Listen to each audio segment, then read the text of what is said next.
Aloha all. This is Samana with Unconventional Insights. This is my 20th podcast. We are getting close to Thanksgiving and the holidays, and we're still in Scorpio time, which could be intense and uncovering that deeper, darker wounds that want to be healed. So I'm doing this on forgiveness, which I think is necessary for all of us. So the definition of forgiveness is the intentional and voluntary process by which the victim undergoes a change in feeling and attitude, letting go of negative emotions. That's a big one. So I tell people, as we know, it's to forgive, not forget. So this is the difference. When we forgive, it's the act of not having expectations or needing a response from the offender. It's a process that's done within. And to forget something, which we do not ever want to forget, is the removing awareness of the offense. So if we forget it, we're going to repeat it, as I've said before. So we just want to forgive. Why do we need forgiveness? It helps us to live and breathe freer. It helps us to have space within to experience the fullest moments in the moment of our full human experiences, such as joy and laughter, loss and sadness, curiosity, acceptance, amazement. Many things we're here as humans. We have so much potential, and to not allow this fullness of living is really cheating our experience. The lack of forgiveness holds us and cements us in the past. Now here we are. Again, the holidays bring up many things, and it's a time to, are you having strife with family members? Are you having strife with your partner? Has it been a long year of just a lot of work and you're exhausted? Has there been friends that it's like, they've pissed you off one too many times and it's just best to be alone? Have you been having conflicts with your roommates? Again, the end of the year is literally a time of accumulation of the whole year, where it is more contracted, as I've said, and things feel more palpable and solid. Yet if we can look with our big heart, our good heart, and look at a specific person or a specific circumstance that we haven't forgiven, and what's going on with us is it's not allowing us space to move or to grow or to learn from. So if you're having trouble forgiving, the deeper question for you may be, why can't you let go of this person? And although you may feel entitled or justified, your mind is supporting this fixed stance. So remember, to not forgive, you must claim yourself as a victim, that something was done to you without choice, without ability to move from that. We all have a choice to accept and to move on. So when you want to be the victim because this happened to you, notice how that feels when you're telling the story again and again to someone about how you were wronged. Like, it's solid and it's defined, and there's no power in there. You have no personal power in that moment. It's like a decree, and therefore you have no personal responsibility. So do you really want that feeling that you're the victim?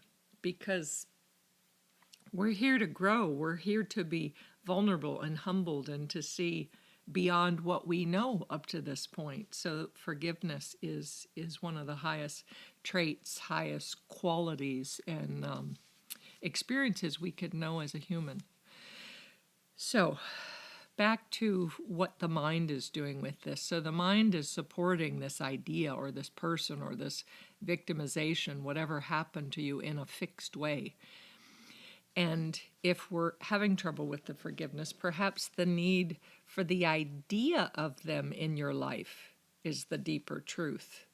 And the reality is, if you were to really play it out, I've told people, and I've used this myself because I've always had such a fierce mind, that instead of it working against me, I'm going to use it for me. So when I have an issue with someone, or there's a wound or a hurt about it, and I can't see all of it, and if I play it all the way through, all the possibilities, as if it unfolded the way I wanted, do I see that the relationship had its purpose and its teaching and its timing and its beauty and its depth, and it's now moved on?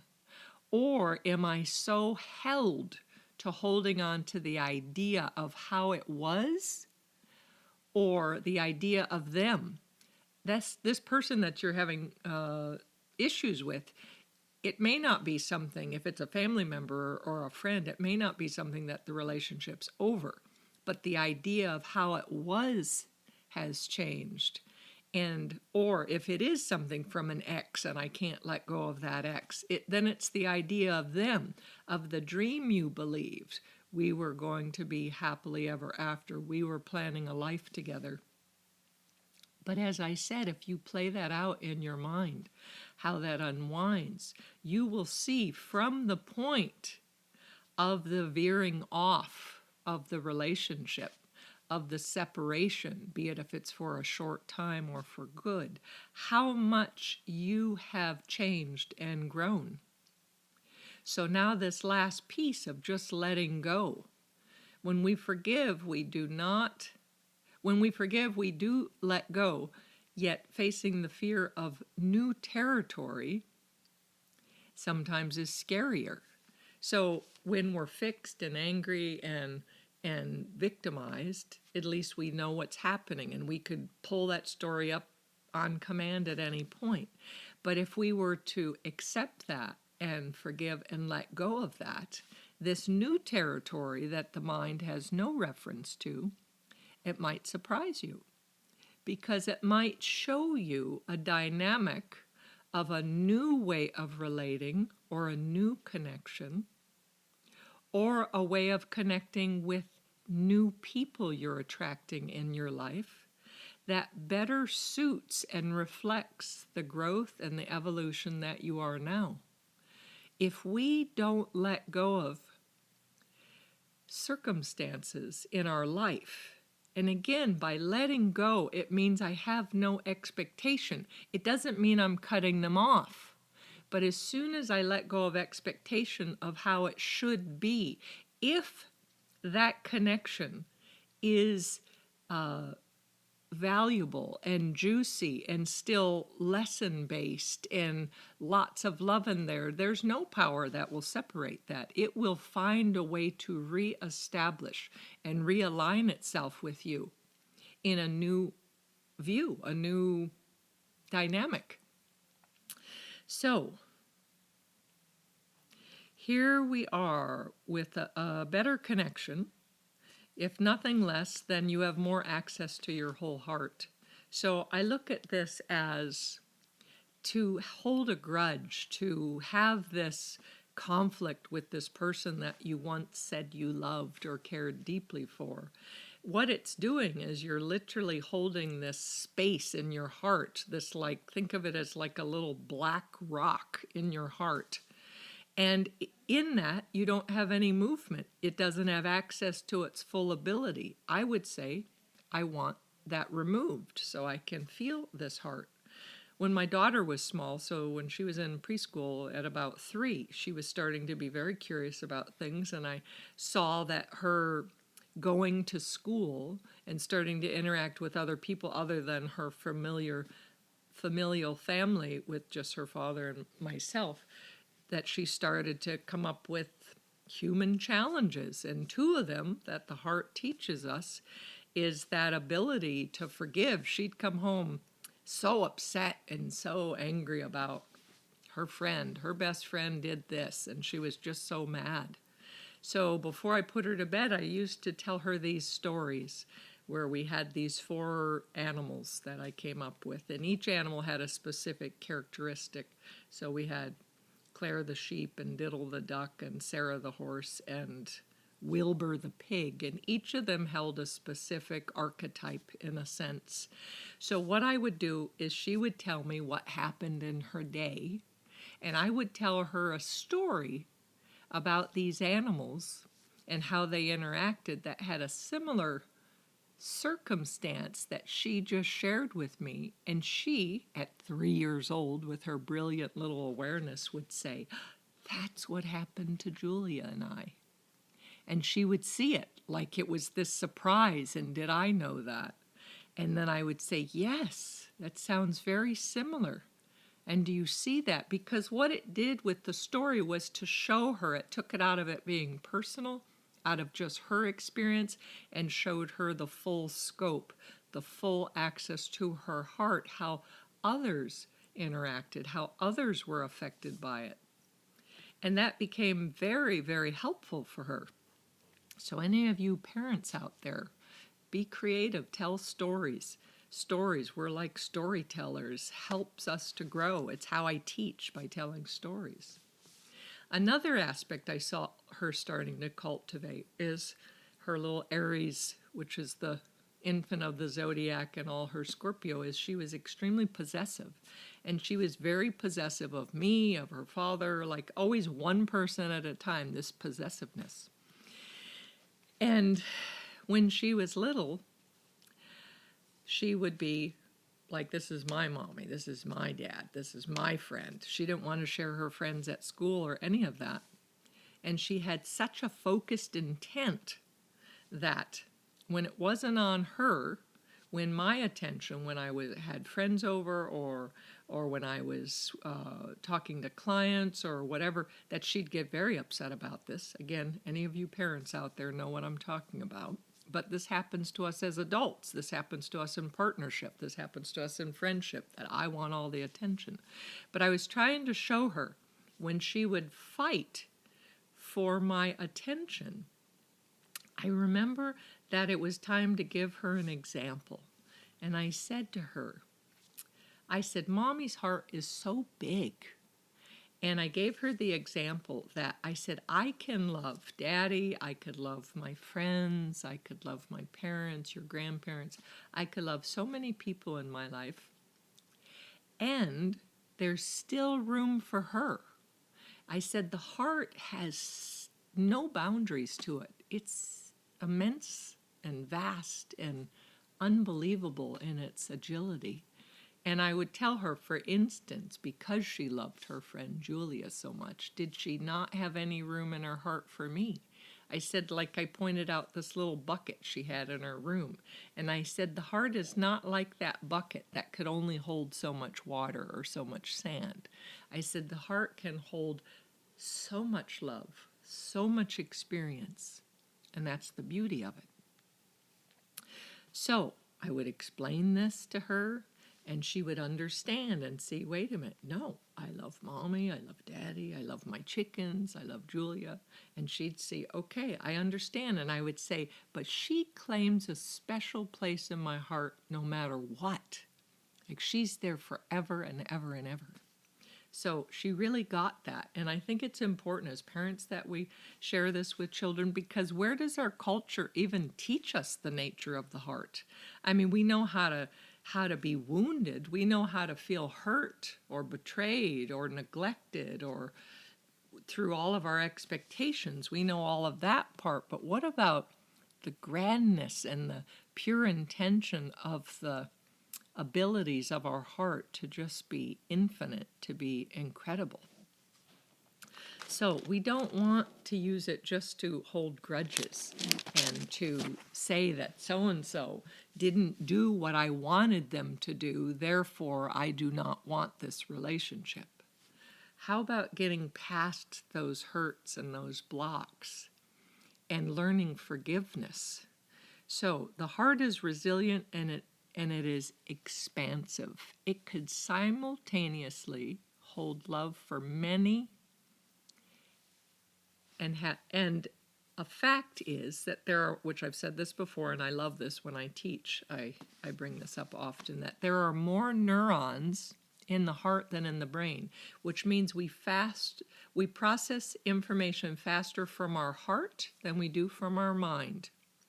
So keeping the heart pure and clean and flexible without holding these grudges, these angers, these resentments that create all of these black spots, these blocks, these cancer, these however you want to look at it, something that is not flexible, not moving. I want all of the neurons in my brain. So I don't want sugar, I don't want the amyloid plaque, I want my mind to keep creating new neural pathways, and I want my heart to continue creating new processing information. But if it's congested and filled with anger and resentment and regret and sadness, then we're blocking its natural ability to be agile and to be flexible. So, our innate ability to process what is in front of us in the moment and to love fully is the true human experience. It's to love as much, it's to love as many and as deeply and as thoroughly. And this has to happen with the tool of forgiveness accessible to us, with the process of not holding the victim stance, of not having such expectation. The Buddha says, and this is, I never forgot this, the Buddha says all suffering is due to one's expectations. And when I first heard that, I just took that with me everywhere throughout the day, throughout the week to see, is that possible? And I saw it. Every time I was upset or disappointed or hurt, it was because I believed someone should be doing something different than they were. So it was my mind, and the mind only knows what's familiar. So if I want to stay the same evolution, the same limited growth, the same what's familiar, I'm going to always respond through my mind. If I want to know beyond what I have known yet, if I want to be more expansive, I am going to come from my awareness and to process through my heart and through the moment so that I can fully receive the knowledge. I could fully receive the love and the information. While we're on this planet, it is not under the promise of forever. So this is where, again, looking at past relationships and saying, and not being able to forgive them. I mean, you're not forgiving them because maybe you're not ready to let go, as I said, of that idea of them in your life, because it should have been happily ever after. But love doesn't often happen forever. Life is impermanent. Be it with a family member, my brother died at a very young age. That was a wonderful, beautiful teaching that defined who I am and my path, because it kept me going forward to see that I could continue to love intensely, that I could continue having my school, and every time there was a graduation and letting go of my students. If I didn't let go of them, I wouldn't meet new students. I wouldn't meet new people. Every partner I meet to me is closer to my heart, closer to fulfilling my needs as I keep evolving. It's like we have to keep being pliable and adaptable, and it's not about holding on for time or duration. So we don't know how long any relationship will last, be it lovers or friends or roommates or family, but being present, fully appreciating the gifts of our unique exchange for as long as we are blessed to have them. And if we get 10 years or 20 years or 50 years or a lifetime, we rejoice, yet it is no less important of a relationship or an effect on our life than if it was for a moment or for 6 months or for a year or 5 years. When we open our hearts and we're vulnerable to the full capacity, then we gain the lessons, we gain the love. Forgiving of an ex or a friend that you used to be close, I say, if you love someone, how can you not love them anymore? I've seen in past romantic relationships, every one of my exes I still love, it just changed form. Love doesn't go away, it changes form. The relationship changes, not that feeling. So the details may change, but love, if it's really love, if it's true, unconditional love, not conditional, not through your expectations, not how you're holding and defining it in that box of how it should be love, but real human love is an allowing, and it's an allowing the change of a relationship with a friend, with an ex, with a family member, so that you can reconcile. The definition of reconcile is restoring a relationship, not to where it was, but to its connection. So if you have changed, we assume they have changed. So how do you find that meeting point now? How do you find that reconciliation where there is a connection again with your heart, and your heart is free and it's expansive? Our heart is not a storage unit that we put possessions in and tuck it away, and it stays dusty on the shelf, and it's all about how many are in there, the quantity and the duration. I've had these people in my life for 50 years or since I was a child. That is not the nature of the heart. The heart is a phenomena that its ability is to process experience. And when it processes experience, it's shedding light and expanding our awareness and furthering its capacity to embrace more and more people, more experience at a greater intensity, a greater depth. They say forgiveness is the highest expression of communication. So we look at some greats in our history that have really had tremendous compassion and the ability to forgive. We look at Mother Teresa, at St. Francis of Assisi. You could tell my Roman Catholic background with those that I'm throwing in there. Also, we have the Dalai Lama. The Dalai Lama talks about forgiveness so many times. And I mean, he forgave the Chinese, he forgave the atrocity of so many things. But again, to not hold that dark in your heart so that it can be full, so those neurons can be free and expansive and continue to teach you. Nelson Mandela, Gandhi, Jesus, these are great beings that are there on the planet to teach us and to show us what is our ultimate possibility, what is the full potential of our heart. And again, since I really love relationships and teaching with couples and all, I'm going to tell you forgiveness with couples. So this is Enright's model. There are 4 phases to forgiveness. The first is called the uncovering phase. And this is the emphasis on exploring the pain the individual has experienced. The second phase is called the decision phase, and this is looking at the nature of forgiveness that is discussed. Also, the individual commits that they will try to forgive the spouse. So I'm going to always throw in to the best of your ability. When I counsel, I will always say to the best of your ability, because that statement gives so much space to right now. When I've been stuck and in a place where I can't move, where I'm beating myself up, but I can't forgive them now.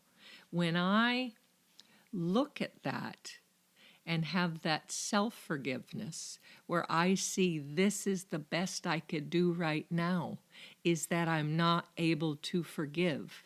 In that moment, the act of my self-forgiveness to see that honestly, this is all I can do, brings a shift. I actually feel an opening in my heart. I still feel a spaciousness in my heart, and it works like a domino effect where things start to move and shift and open.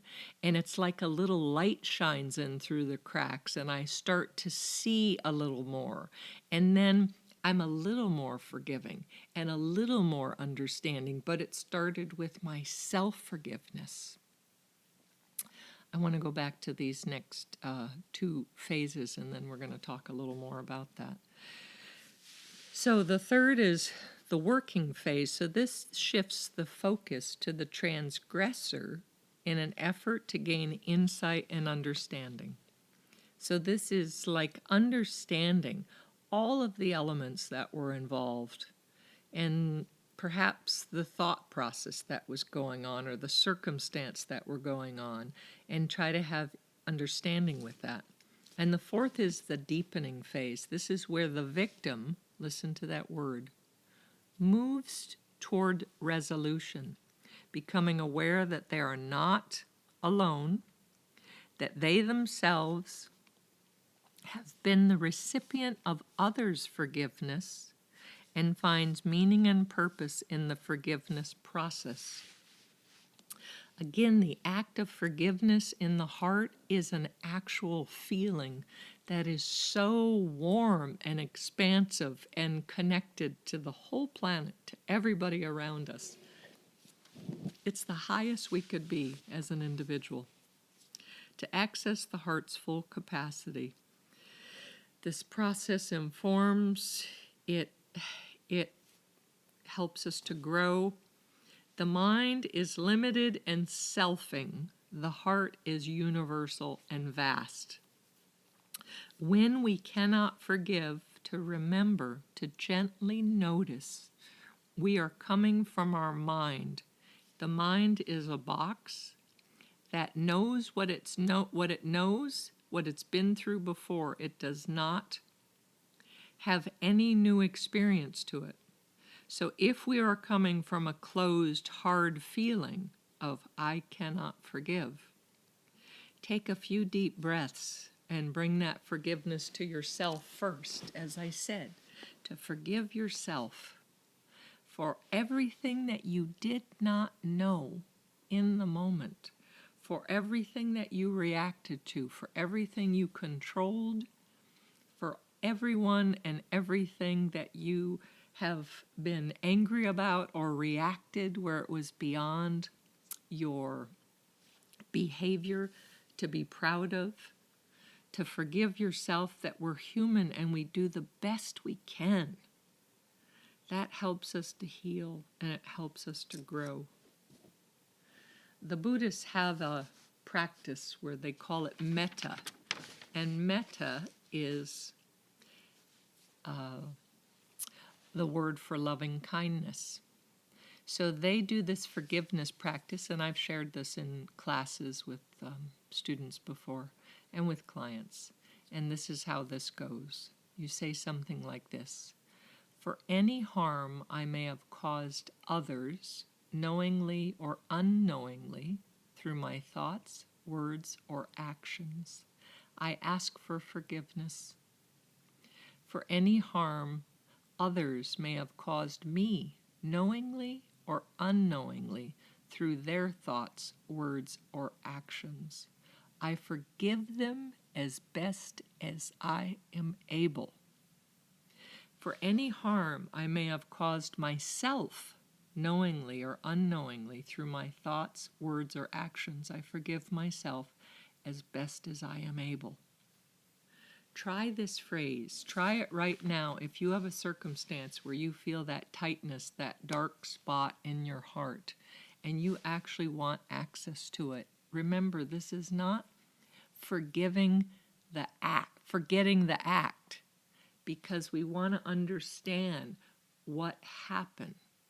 But this is forgiving that we are human, that we do the best we can, that people get into a selfing mode where they don't, they're afraid of being hurt. it's a material security thing about money. It's a selfing thing where it's a survival mode where they do things that are not considering everybody involved. And it's a sad part of it, but it's a real part of being human.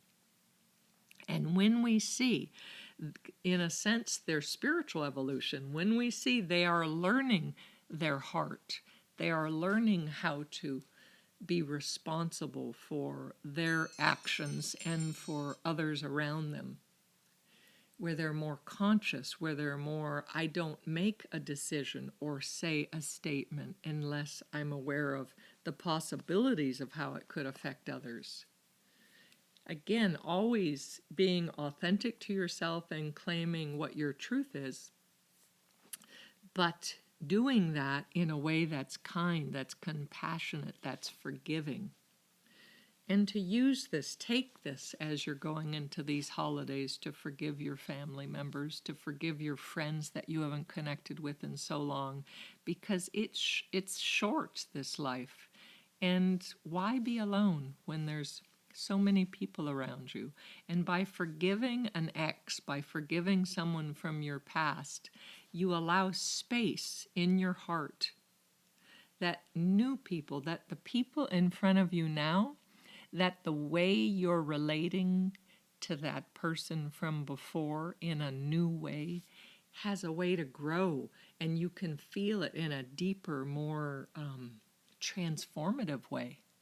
Like, really know that this time is short and that everyone in front of you, if it's a person in line at the grocery store, or if it's a person you're dating, or if it's your partner or your child or your pet or your roommate or someone coming through for a short time, and you just encounter them sitting and having coffee, how about being 100% there? And we can only be as present with someone in intensity, in that transformative neurons processing and taking in every last drop of the information, if we forgive those in our past. And that forgiveness starts with self. We have to forgive ourselves that I didn't know any better, that I allowed the hook, I allowed my insecurities, I allowed my other things to take charge, as opposed to caring for myself, as opposed to knowing what is right. So let go of the victim, be the aware person, and see how that forgiveness feels. I love this time with all of my listeners out there. Please share if you feel this will help anyone.